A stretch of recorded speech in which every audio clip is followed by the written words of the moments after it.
పాత స్నేహం the map of us. ఆ ఊరి చివర ఉన్న పాత మున్సిపల్ పార్కులో ఒక పెద్ద రావి చెట్టుంది. ఆ చెట్టు ఆకులకు ఎన్నో రహస్యాలు తెలుసు. ఆ చెట్టు కింద ఉన్న సిమెంట్ బెంచీకి ఎన్నో కథలు తెలుసు. కాలం మారుతున్నా, మనుషులు మారుతున్నా ఆ పార్కు మాత్రం తనలో ఎన్నో పాత జ్ఞాపకాలను నిక్షిప్తం చేసుకుని నిశ్శబ్దంగా ఉంటుంది.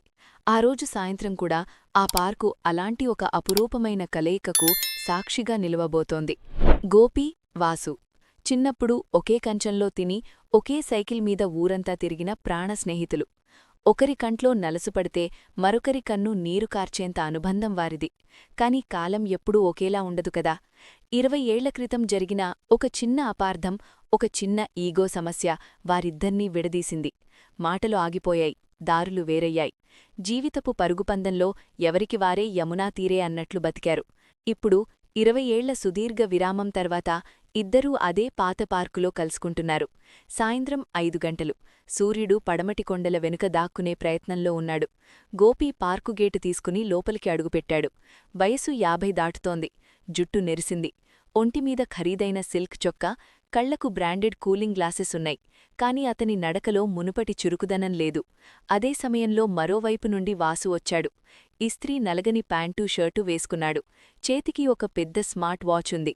ఇద్దరి చూపులు ఆ రావిచెట్టు కింద కలుసుకున్నాయి. 20 ఏళ్ల కాలం వారి ముఖాలపై ఎన్నో ముడతలు గీసినా స్నేహం తాలూకు ఆనవాళ్లు మాత్రం కనుమరుగవ్వలేదు. ఏరా గోపీ, ఎలా ఉన్నావ్? అన్నాడు వాసు, పెదవులపై ఒక కృత్రిమమైన నవ్వు తెచ్చుకుంటూ. నేన్ సూపర్రా వాసు, నువ్వెలా ఉన్నావ్? చూస్తుంటే పెద్ద ఆఫీసర్లా ఉన్నావ్ అన్నాడు గోపి, తన చేతులు జేబులో పెట్టుకుని హుందాగా నిలబడే ప్రయత్నం చేస్తూ. ఇద్దరూ ఆ సిమెంట్ బెంచి మీద కూర్చున్నారు. ఇద్దరి మధ్య ఒక అడుగు దూరం, కానీ మనసుల మధ్య 20 ఏళ్ల అగాధం. చిన్నప్పుడు కలుసుకోగానే ఒకరినొకరు కౌగిలించుకునే ఆ చేతులు ఇప్పుడు మొహమాటంగా కదులుతున్నాయి. సంభాషణ మొదలైంది, కాని అందులో నిజాయితీ లేదు. కేవలం గొప్పల ప్రదర్శన మాత్రమే ఉంది. నా బిజినెస్ ఇప్పుడు 2 రాష్ట్రాల్లో నడుస్తోందిరా వాసు. హైదరాబాద్లో రియల్ ఎస్టేట్, వైజాగ్లో హోటల్స్, కోట్లలో టర్నోవర్. అసలు ఊపిరి పీల్చుకోడానికి కూడా సమయం ఉండటం లేదు. ఫ్యామిలీ అంతా దుబాయ్లో సెటిలయ్యారు. నేను నెలకి 2 సార్లు వెళ్ళి వస్తుంటాను అని గోపి గంభీరంగా చెప్పాడు. వాసు కూడా ఏమీ తగ్గలేదు. నాదేముందిరా గోపీ, చిన్న సాఫ్ట్వేర్ కంపెనీకి వైస్ ప్రెసిడెంట్ని. జీతం లక్షల్లోనే. పిల్లలు అమెరికాలో మాస్టర్స్ చేస్తున్నారు. భార్య వాళ్ల దగ్గర ఉంటూ చూసుకుంటోంది. నేనిక్కడ ఫ్రీగా ఎలాంటి టెన్షన్స్ లేకుండా రిటైర్మెంట్ లైఫ్ ఎంజాయ్ చేస్తున్నాను. కావాలంటే రేపే అమెరికా వెళ్ళిపోగలను, కాని ఈ ఊరంటే నాకు ప్రాణం కదా, అందుకే ఇక్కడే ఉండిపోయాను అంటూ కాలుమీద కాలు వేసుకుని చెప్పాడు. బయటకు ఇద్దరూ తామెంతో విజయవంతమైన జీవితం గడుపుతున్నారని కథలు చెప్తున్నారు. కాని వాస్తవం వారి కళ్లలో స్పష్టంగా కనిపిస్తోంది. గోపి వేసుకున్న ఖరీదైన చొక్కా కాలర్ కొద్దిగా చిరిగిపోయుంది. అతను వేసుకున్న బూట్లు పాలిష్ చేయక చాలా రోజులైంది. మాటల్లో ధీమా ఉన్నా అతని కళ్లకింద ఉన్న నల్లటి వలయాలు నిద్రలేని రాత్రులకు సాక్ష్యంగా నిలుస్తున్నాయి. మరోవైపు వాసు పరిస్థితి కూడా అలాగే ఉంది. గొప్పగా మాట్లాడుతున్నాడు కాని అతని మాట మధ్యలో శ్వాస పీల్చుకోడానికి ఇబ్బంది పడుతున్నాడు. అతని చేతులు తెలియకుండానే వణుకుతున్నాయి. ఆ వణుకును దాచుకోడానికి చేతులను పదే పదే ప్యాంటు జేబులో పెట్టుకుంటున్నాడు. ఇద్దరికీ తెలుసు ఎదుటివాడు అబద్ధం చెప్తున్నాడని, ఇద్దరికీ తెలుసు తాము కూడా అబద్ధమే ఆడుతున్నామని. ఒకప్పుడు ఒకరి మనసులోని మాటను ఒకరు కళ్లతోనే పసిగట్టే ప్రాణస్నేహితులు వారు. అలాంటిది ఇప్పుడు సమాజం కోసం వేసుకున్న ముసుగులను తీసే ధైర్యం లేక, తమ ఓటములను ఒప్పుకునే అహంకారం చంపుకోలేక లోపల కుమిలిపోతున్నారు. పార్కు బయట ఉన్న పల్లీల బండి దగ్గర్నుండి ఒక పొట్లం పల్లీలు కొనుక్కొచ్చి పంచుకున్నారు. ఆ పల్లీలు తింటున్నప్పుడు మాటలు చిన్ననాటి జ్ఞాపకాల వైపు మళ్ళాయి. గుర్తుందరా వాసు, 10th క్లాస్ ఎగ్జామ్స్ అప్పుడు నువ్వు నా హాల్ టికెట్ దాచేసిన సంగతి అన్నాడు గోపి చిన్నగా నవ్వుతూ. గుర్తులేకెమ్, ఆ రోజు నువ్వు నా వెంటపడి కొట్టిన దెబ్బలు ఇంకా నా వీపుమీద గుర్తులుగానే ఉన్నాయి అంటూ వాసు కూడా నవ్వాడు. ఆ పాత జ్ఞాపకాలు వారి మధ్య ఉన్న మొహమాటపు పొరలను నెమ్మదిగా కరిగించడం మొదలుపెట్టాయి. ఆ స్వచ్ఛమైన బాల్యాన్ని గుర్తుచేసుకుంటున్న కొద్దీ ప్రస్తుతం వాళ్లాడుతున్న ఈ అబద్ధపు నాటకం వాళ్లకే అసహ్యంగా అనిపించసాగింది. గొప్పలు చెప్పుకోవడం ఆగిపోయింది. ఇద్దరి మధ్య కొద్దిసేపు నిశ్శబ్దం. సాయంత్రపు చల్లటి గాలి వారి ముఖాన్ని తాకుతూ వెళ్తోంది. హఠాత్తుగా గోపీ చేతిలోని పల్లీల పొట్లం కింద పడిపోయింది. అతను ముఖానికి 2 చేతులు అడ్డం పెట్టుకున్నాడు. వాసు ఏమైందని అడిగేలోపే గోపీ భుజాలు కుదుపులకు లోనయ్యాయి. ఒక చిన్న పిల్లాడిలా భోరున ఏడవడం మొదలుపెట్టాడు. ఏమైంద్రా గోపీ, ఎందుకేడుస్తున్నావ్ అని కంగారుగా వాసు గోపీ భుజం పట్టుకున్నాడు. గోపీ కన్నీళ్లను తుడుచుకుంటూ తల పైకెత్తాడు. ఆ కళ్లలో ఇప్పుడు అహంకారం లేదు, కేవలం పగిలిపోయిన ఒక మనిషి ఆవేదన మాత్రమే ఉంది. ఎవరిని మోసం చేస్తున్నాన్రా నేను? నా ప్రాణస్నేహితుణ్ణి కూడానా?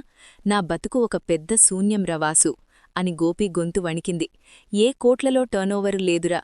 10 ఏళ్ల క్రితం పార్ట్నర్స్ మోసం చేసి రోడ్డున పడేశారు. ఉన్న ఇల్లు, పొలం అన్నీ అప్పిలవాళ్లకి వెళ్ళిపోయాయి. ఈ అప్పుల బాధలు పడలేక నా భార్య, పిల్లలు తీసుకుని పుట్టింటికి వెళ్ళిపోయింది. 5 ఏళ్లుగా వాళ్ల ముఖం కూడా చూడ్లేదురా. ఈ పాడుబడిన ఊర్లో ఒక చిన్న గది అద్దెకు తీసుకుని రోజులు ఎలా వెళ్లదీయాలో తెలియక నరకం అనుభవిస్తున్నాను. ఎవరైనా పాటవాళ్లు కనిపిస్తే నా పరువు పోటుంది అనే భయంతో ఇలా నాటకాలాడుతున్నాన్రా. నేను పూర్తిగా ఓడిపోయాను వాసు, నాకెవ్వరూ లేరు అంటూ వాసు భుజం మీద తలవాల్చి వెక్కి వెక్కి ఏడ్చాడు. ఆ మాటలు వింటుంటే వాసు గుండె తరుక్కుపోయింది. తన స్నేహితుడి పరిస్థితి చూసి అతని కళ్లలో కూడా నీళ్లు ఉబికాయ్. గోపీ బీపు నిమురుతూ వాసు మెల్లగా అన్నాడు, నువ్వోడిపోలేదురా గోపీ, కాలం మనతో ఆడుకుంది అంతే. వాసు ఒక దీర్ఘమైన నిట్టూర్పు వీడ్చాడు. తన స్మార్ట్ వాచ్ కింద ఉన్న చేతి మణికట్టును చూపించాడు. అక్కడ వరుసగా నరాలకు గుచ్చిన సూదిగాట్లున్నాయి. నీకైనా ఏడుపొచ్చిందిరా, నాకు ఏడవడానికి కళ్లలో నీళ్లు కూడా మిగల్లేదు అన్నాడు వాసు వణుకుతున్న గొంతుతో. నేను వైస్ ప్రెసిడెంట్ని కాదురా. 2 ఏళ్ల క్రితమే కోవిడ్లో నా ఉద్యోగం పీకేశారు. నా భార్య క్యాన్సర్తో 3 ఏళ్ల క్రితం చనిపోయింది. పిల్లలు అమెరికాలో పెద్ద పొజిషన్స్లో ఉన్నారు నిజమే, కానీ వాళ్లకు నాకోసం ఫోన్ చేయడానికి కూడా తీరికలేదు. కనీసం వాళ్ల అమ్మ చావుక్కూడా రాలేదు. పైగా 6 నెలల క్రితం నాకు బ్లడ్ క్యాన్సర్ ఫస్ట్ స్టేజ్ అని తేలిందిరా గోపీ. నా దగ్గర లక్షల డబ్బుంది, ప్యాలెస్ లాంటి ఇల్లుంది, కాని నా పక్కన కూచుని నాతో 2 మాటలు మాట్లాడే మనిషి లేదు. ఒంటరిగా ఆ పెద్ద ఇంట్లో చస్తూ బతుకుతున్నాన్రా. ఎవరికైనా చెబితే జాలి చూపిస్తారేమో అని భయంతో ఇలా నవ్వుతూ తిరుగుతున్నాను. ఇద్దరి స్నేహితుల ముసుగులు పూర్తిగా తొలగిపోయాయి. ఇద్దరి గాయాలు బయటపడ్డాయి. ఆ రావిచెట్టు సాక్షిగా 20 ఏళ్ల బరువును, బాధను ఒకరికొకరు పంచుకున్నారు. ఆ సిమెంట్ బెంచి మీద కూర్చున్నవారు ఇప్పుడు 50 ఏళ్ల వృద్ధులు కాదు. బాధలో ఒకరిచేయి ఒకరు పట్టుకుని ఓదార్పు వెతుక్కుంటున్న 2 10 ఏళ్ల పసిపిల్లలు. కొంతసేపటికి ఇద్దరి మనసులు కుదుటపడ్డాయి. కన్నీళ్లు ఆగిపోయాయి. ఎన్నో ఏళ్లుగా గుండెల్లో పేరుకుపోయిన బండరాయి కరిగిపోయినట్లుగా ఇద్దరికీ ఎంతో తేలికగా అనిపించింది. మొహమాటాలు లేవు, అబద్ధాలు లేవు.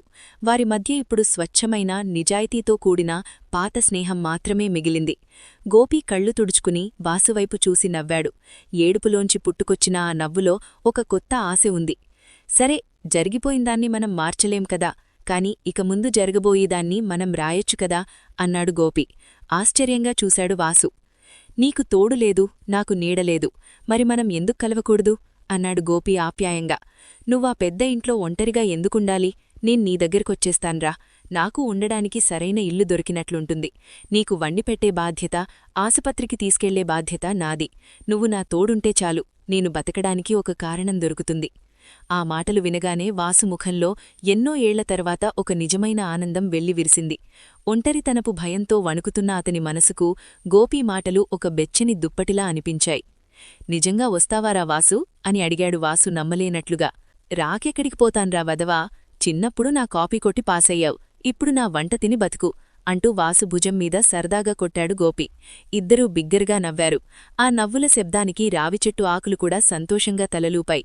సమాధం దృష్టిలో వారు విఫలమైన మనుషులు కావచ్చు, అన్నీ కోల్పోయినవారు కావచ్చు, కాని వారిద్దరి దృష్టిలో వారిప్పుడు ప్రపంచంలోనే అత్యంత అదృష్టవంతులు.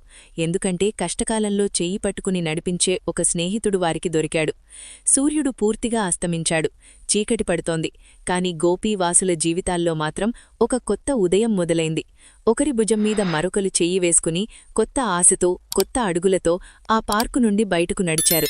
విజయమైతే డబ్బు, హోదా సంపాదించడం మాత్రమే కాదు, మన బాధను పంచుకుని మన కన్నీరు తుడిచే ఒక తోడును సంపాదించుకోవడం కూడా అని ఆ పాత స్నేహం మరోసారి నిరూపించింది.